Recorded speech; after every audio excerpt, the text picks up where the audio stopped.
여러분 안녕하세요. 지금부터 온라인 NCS 무역금융 업무 강의를 2차 강의를 시작하도록 하겠습니다. 여러분들 그 지난 시간에 이어서 이제 2차 시가 되었는데요. 2차 시 강의를 진행하기 전에 1차 시에서 질문했었던 사항들 몇 가지를 답하고 그 다음에 2차 시로 가도록 하겠습니다. 먼저 여러분들 질문 가운데 하나가 1차 시, 2차 시 때 강의가 콘텐츠형으로 제공이 되는데 거기에서 있는 그 과제를 여러분들 그 몇 시간 제출해야 되느냐라고 했는데 그거는 매주 마지막 시간 어, 예, 제출을 하면은 되겠습니다. 그러니까 매주 마지막 시간에 제출을 하는데 그거를 여러분들 그 워드에 하나로 편집을 해가지고 제출을 해 주시기를 바랍니다. 어, 그리고 여러분들이 그 3차 매주 세 번째 차시 그러니까 3, 6, 9, 12 이렇게 그 3차 시 때는 과제형 수행 과제들이 그 제시가 되는데 그 과제는 그날 저녁 그날 오후 5시까지 작성을 해서 선생님 메일로다가 제출을 하면 되겠습니다. 그렇게 진행했으면 좋겠고요. 자, 그러면 오늘은 2차 시강의에서 어떤 내용들을 다루느냐? 여러분들이 수출입 관리라든가 국제 상무 시간에 배웠었던 신용장 통일 규칙 관련된 내용, 신용장 통일 규칙 600, UCP 600이라고 하는 거, 그리고 최근 신용장 거래 사례 지급 시기, 지급 최근 신용장 그 거래 사례, 그리고 또 하나는 이제 지급 시기에 따른 대금 지급 시기에 따라서 대금 결제를 어떻게 구분하느냐. 우리가 두 가지로 크게 일람불 신용장하고 기한부 신용장이 있습니다. 자, 요 내용들을 보는데 오늘 시간이 가능하면 일람불 신용장 간략하게라도 언급을 좀 하도록 그렇게 하겠습니다. 자, 그러면 다음 그 신용장 통일 규칙에 관련된 내용인데요. 신용장 통일 규칙은 여러분들 내용을 보기 전에 우리가 신용장 하면은 가장 중요한 게 뭐죠? 네, 대금 결제에 있어서 대금 지급을 보증해 준다고 하기 때문에 수익자인 수출업자가 안심하고 거래를 할 수 있다고 하는 거죠. 그런데 신용장 관련 당사자들이 신용장 문구를 놓고 이거를 잘못 해석한다거나 또 하기 때문에 불필요한 오해가 있다는 거죠. 그래서 많은 시간과 낭비가 수반이 되는데 이제 국제상업회의소가 이런 그 어려운 부분들 마찰을 해소할 수 있도록 하기 위해서 신용장 통일 규칙이라고 하는 거를 제정을 했습니다. 그럼 그 내용을 조금 더 구체적으로 봅니다. 자, 우리가 그 신용장은 이제 거래에 있어서 매우 중요한 역할을 한다는 거 여러분들이 잘 알고 있을 겁니다. 두 번째, 근데 신용장을 은행이 잘못 취급하거나 하고 해석이 상이하게 나타날 경우에 불필요한 이제 오해의 소지가 있을 수 있다는 거죠. 그래서 이 오해와 분쟁의 소지 때문에 그렇게 많은 시간과 비용이 수반된다는 것. 자, 그 다음에 그래서 이런 문제를 해결하기 위해서 국제상업회의소 여러분들 그 ICC라고 알죠?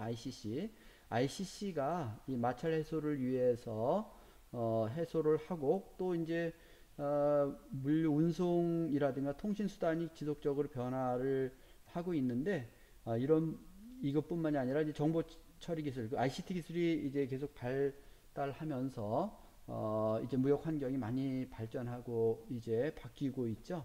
자, 그래서 이렇게 신용장 통일 규칙 제6차 개정안을 2007년도에 이제 개정을 했습니다. 그래서 이 내용을 우리가 신용장 통일 규칙 이제 UCP 600이라고 한다. 알겠죠? 자, 그래서 여러분들이 요 UCP 600도 내용도 꼭 좀 정리를 해 주기 바랍니다. 자, 그러면 신용장 UCP 600에 대한 신용장에 대한 그 해석은 어떻게 되어 있는지 한번 살펴보도록 합니다. 자, 신용장 통일규칙 UCP 600상의 신용계량에 대한 그 정의를 한번 살펴보도록 하겠습니다. 여기에서 이제 나오는 것은 이제 개설은행이 이제 일치하는 제시에 대하여 이를 결제하겠다고 하는 확약으로서 취소 불가능한 모든 약정을 말합니다. 자, 그래서 이 부분을 여러분들이 볼 텐데요. 자,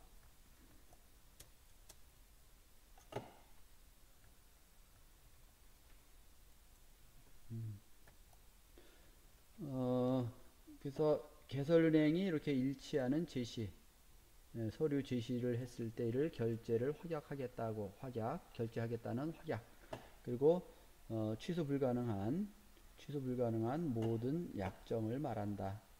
취소 불가능한 모든 약정을 이제 우리가 신용장 통일 규칙에서 말하고 있는 신용장에 관련된 제시다라고 이렇게 볼 수 있겠고요. 그럼 여기에서 일치하는 제시라고 하는 것은 무엇이냐? 일치하는 제시. 다른 게 아니고 신용장 조건 그리고 적용 가능한 범위 내에서 이제 이 규칙의 규정이라든가 그리고 국제표준은행 관행에 따른 제시를 이제 일치하는 제시다라고 할 수 있겠습니다. 아마 이거는 여러분들이 수출입 관리 시간에도 아마 배운 걸로 그렇게 알고 있습니다.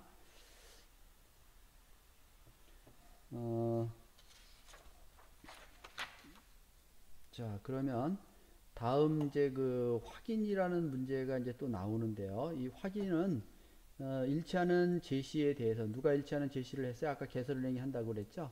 그래서 이 결제를 하겠다 또는 그러한 서류를 매입하겠다라고 하는 개설은행의 확약에 추가를 해가지고 확인은행이 하는 이런 모든 확약을 말합니다. 우리가 신용장 당사자 가운데 개설은행이 있고 그 다음에 매입은행 통지하는 은행 있고 그 다음에 수출업자 수입업자가 있는데 특별히 신용장 개설할 때 추가로 지급 보증을 해주는 은행이 무슨 은행이에요? 그게 바로 확약은행이 되죠. 확약은행이 되는데 자, 여기서 그 확인이라고 하는 게 그런 의미를 갖는다. 자, 다시 한번 확인이라고 하는 것은 일치하는 제시에 대하여 결제 또는 매입하겠다고 하는 개설은행의 확약에 추가해서 그렇게 개설은행 신용장 관련된 내용이 이제 그 대금 지급 보증을 확약하는 건데 그에 추가를 해서 제3의 국제 신뢰도가 높은 그런 은행이 이제 추가로 확약하는 그것을 말한다. 자, 제시는 이제 우리가 신용장 관련된 그런 신용장에 의해서 이루어지는 개설은행 또는 지정은행에 대한 이 서류 인도 또는 그렇게 인도된 그 서류 자체를 우리가 제시다라고 할 수 있겠습니다. 자, 그러면 우리가 전통적인 신용장보다는 우리가 이제 여기에서는 최근 신용장 거래를 한번 살펴보도록 하겠습니다. 그런데 여기 그 신용장 거래에서는 이제 거래 그 당사자가 우리나라 이제 대한민국하고 여기 대한민국 한국하고 그 다음에 이제 베트남이 있습니다. 그러니까 우리 한국은 수출 국가이면서 수출업체인 수출업체가 있고요. 이네오스라고 하는 수출업체가 있고 그리고 베트남에는 이제 수입업체가 두이탕이라고 하는 이런 수입업체가 있습니다. 그래서 여기에 이제 매매 계약이 체결이 되어서 수출업체가 이제 매매 계약상에 이제 매매 계약서 상에 신용장 거래를 한다라고 약정을 했을 때 이제 이때 시작이 된다라고 보면 되겠고요. 자, 그런데 이제 한국 수출업체가 베트남 수입업체 두이탕한테 신용장을 개설해 달라고 요청을 해서 이 두이탕이 그 베트남에 있는 HSBC 은행에게 신용장 개설을 이렇게 요구를 합니다. 자, 그러면 이 베트남 은행이 신용장을 이제 개설하기로 확정을 했으면 이거를 한국에 있는 HSBC 은행에게 신용장을 발행을 해가지고 이제 신용장을 이렇게 송부를 합니다. 송부를 합니다. 자, 그리고 이제 HSBC는 이제 HSBC가 이제 한국에 있는 수출업체 이네오스한테 신용장을 이제 통지를 해주면 이제 수출업자는 이제 안전하게 거래할 수 있다, 결제 받을 수 있다라고 하는 생각 속에서 물품을 이제 생산하게 되겠죠. 물품을 생산하고 이 물품 생산을 한 다음에 이제 선적을 하게 됩니다. 선적을 하게 되는데, 자, 그런데 자, 여기에 이제 이 HSBC하고 그 한국에 베트남에 있는 HSBC하고 그 다음에 한국에 있는 HSBC 은행이 어떤 그 플랫폼을 이용하느냐. 여기 보면 이제 볼트론이라고 하는 그 플랫폼을 이용합니다. 자, 그래서 이 볼트론은 이제 최근 그 4차 산업혁명에서 말하는 블록체인 플랫폼을 갖고 있습니다. 여기에는 HSBC 등 8개 글로벌 은행이 블록체인 플랫폼을 공유하고 있는데, 여기서 중요한 것은 이 블록체인을 그 8개 글로벌 은행들이 서로 실시간으로 네트워크로 연결을 함으로 인해서 거래의 속도가 매우 빠르다는 거죠. 자, 한국에 있는 수출 업체가 이제 선적을 하면은 뭐를 발급받을 수가 있어요? 네. 이제 선적 서류를 발급받을 수가 있죠. 선적 서류가 어떤 게 있습니까? 우리가 기본적인 선적 서류, 부수적인 선적 서류가 있는데, 여기서는 기본적인 선적 서류 우리가 세 가지를 선생님이 2학년 때도 이야기했었죠. 이제 수출업체가 환화음을 발행을 하고 그 다음에 이제 선적 서류를 제시를 하는데, 자, 여기에 환화음 발행을 해서 선적 서류인 선화증권, 상업송장, 보험증권을 첨부를 해서 여기에 은행이 이제 HSBC 은행한테 선적 서류를 제시를 하는 거죠. 이거를 우리가 뭐라고 그래요? 뭐 한다? 내고한다고 하죠. 내고한다고 이야기를 합니다. 내고. 자, 그러면 이 한국에 있는 HSBC 은행이 이제 신용장 상에서 제시하고 있는 서류들을 제시를 했을 때 환호음을 매입할 수 있겠고, 이 서류를 이제 베트남에 있는 HSBC 은행에게 서류를 전송을 이렇게 하게 됩니다. 자, 그리고 선적 서류를 이제 전달을 뒤탕에게 이렇게 하면서 이제 여기에서 이제 거래가 끝나는데, 자, 여기에서 이제 여러분들 좀 생각해 봐야 될 게 뭐냐면 이 거래를 통해서 그 종전의 전통적인 거래 방식은 통상 이제 시간이 아주 매우 많이 걸리죠. 자, 그런데 보통 전통적인 거래에서는 빠르면 5일, 늦으면 한 10일 이상 이렇게 걸릴 수가 있는데, 아까 그 볼트론이라고 하는 블록체인 플랫폼을 이용을 하니까 시간이 약 하루 정도뿐이 안 걸렸다는 거죠. 자, 그래서 요 내용이 상당히 혁신적인 그런 신용장 플랫폼이 되었다라고 할 수 있는데, 요거에 관련된 자세한 사항은 여러분들이 두 번째 이제 강의에서 그 동영상 IBM에서 운영하는 어떤 그 기술 그거를 여러분들이 한번 보면은 될 것 같습니다. 자, 그러면은 다음 단계로 넘어가겠습니다. 자, 지금 선생님이 설명한 거를 다시 한번 정리를 해보면요.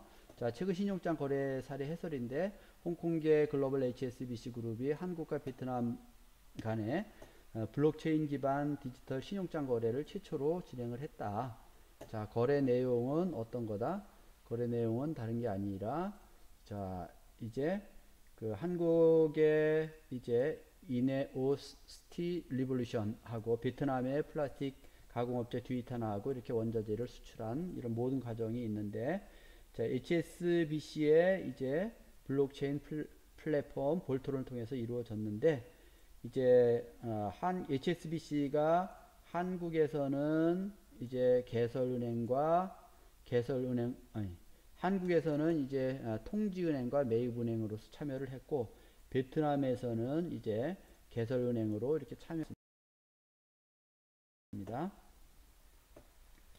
자, 그래서 이렇게 이제 했는데 그 역할을 이렇게 이제 조금 더 보면은, 자, 그래서 중요한 거는 이제 실시간 모든 당사자가 이제 이렇게 어, 실시간 네트워크를 이제 해서 첫 신용장 거래를 이루었다.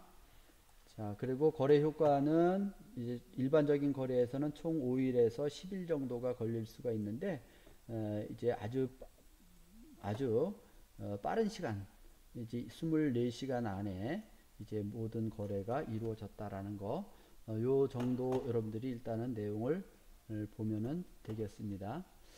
자, 그러면 여러분들 자, 대금 결제 지급 시기에 따른 신용장 구분에 관련돼서 한번 살펴보도록 하겠습니다. 여러분들 교재 12쪽을 보면은 되겠습니다. 우리 대금 결제 지급 시기에 따른 신용장은 크게 일람불 신용장하고 뭐로 나눠지나요? 네. 기한부 신용장이라고 여러분들 알고 있죠? 자, 기한부 신용장은 이제 다음 시간에 보고요. 일람부 신용장에 대해서 간략하게 일단 설명을 하겠습니다. 자, 그래서 여러분들이 여기서 꼭 알아야 될 거는 일람불 신용장의 개념이 무엇이고, 그 다음에 기한부 신용장의 개념이 무엇인지, 그거를 꼭 알았으면 좋겠고요.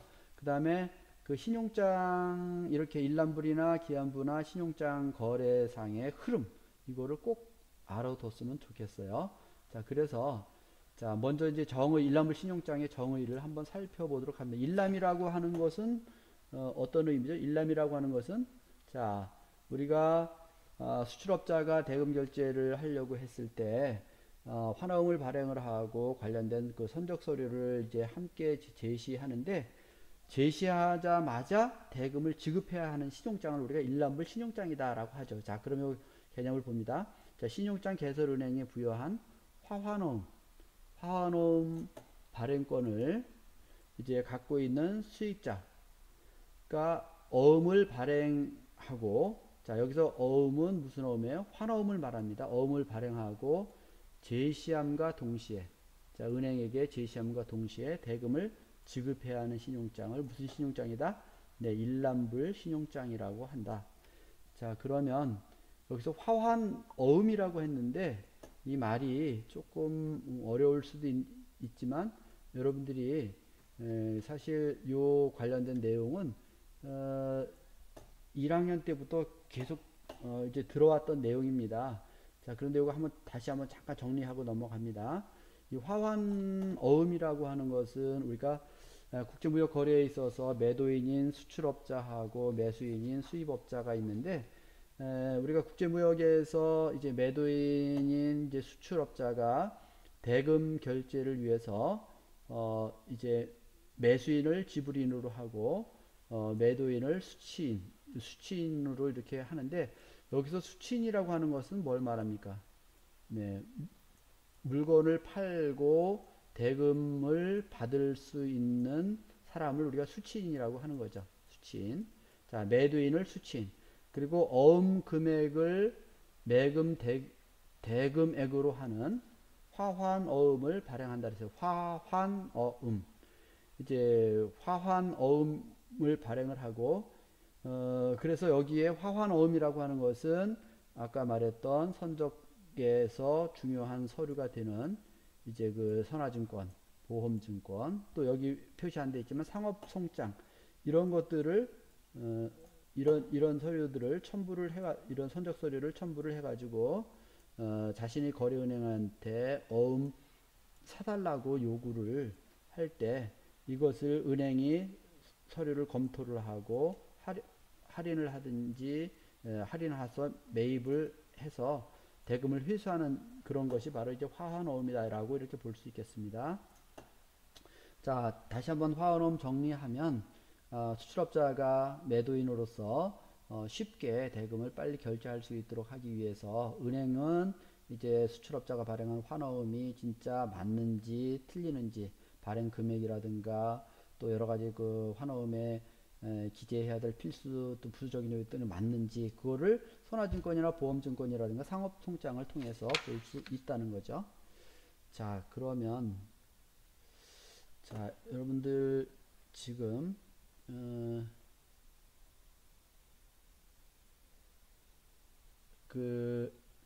자, 그러면 일람불 신용장 이제 프로세스 요거를 살펴보는데요. 요 내용하고 똑같은 그 다른 그림을 선생님이 소개를 하면서 간략하게 보도록 하겠습니다. 자, 그러면은 요 그림인데 이게 지금 조금 빠른 속도로 선생님이 설명을 좀 해보도록 할게요. 지금 여기 선생님이 하고 있는 곳은 학교 교실이에요. 자, 그런데 하여간 지금 요 설명을 좀 빨리 일단 하고 마칠게요. 자, 여기 보면은 어플리컨트, 여러분들 그 책에다가 이렇게 표시를 해 놓으세요. 어플리컨트는 신용장 개설 의뢰인 또는 발행 의뢰인.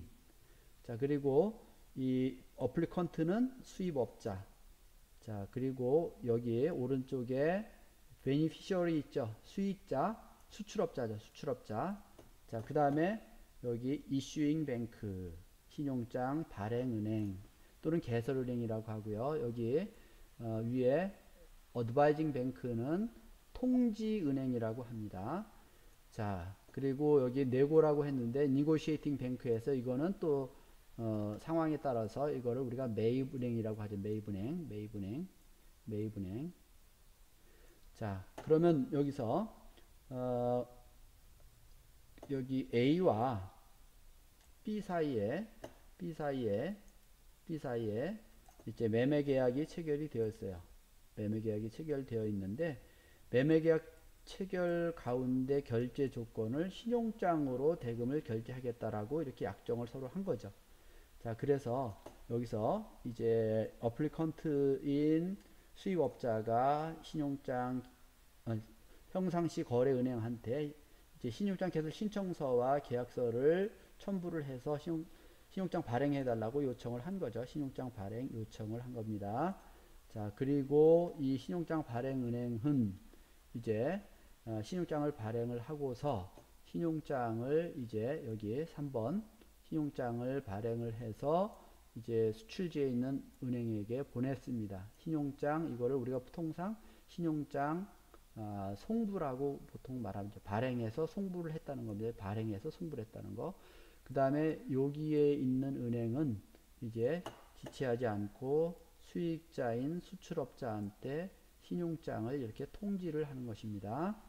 자, 그리고 이제 이렇게 수출업자가 신용장을 받으면 이제 대금 결제에 대한 확신을 갖고서 물품을 생산을 하고 이제 물품을 선적하게 되는 거죠. 선적을 하게 됩니다. 자, 그럼 이 선적을 이제 하고서 그 다음에 여기에 뭐가 발행이 돼요? 선적 서류가 발행이 되죠. 자, 그러면 선적 서류를 갖고 이제 수출업자는 신용장을 통지해준 은행한테 환어음하고 그 다음에 선적 서류를 이제 첨부를 해가지고 환어음을 사달라고 요청을 하는 거죠. 자, 그래서 여기가 이제 네고뱅크, 자, 환어음 매입은행이 되겠습니다. 자, 그러면 이거를 이제 환어음 매입해준 은행은 이 서류를 이제 여기 신용장을 발행해줬던 은행한테 이렇게 송부를 합니다. 이게 이 서류가 바로 운송 서류라고 할 수 있겠죠. 자, 그 다음에 이 환어음과 선적 서류를 이쪽 그 신용장 개설은행한테 이제 보내면 이거를 이제 다시 신용장 개설했던 은행이 이제 수입업자한테 이제 대금 결제를 이렇게 요청을 합니다. 환호음을 제시를 하는데 요거를 제시함과 동시에 그 이렇게 그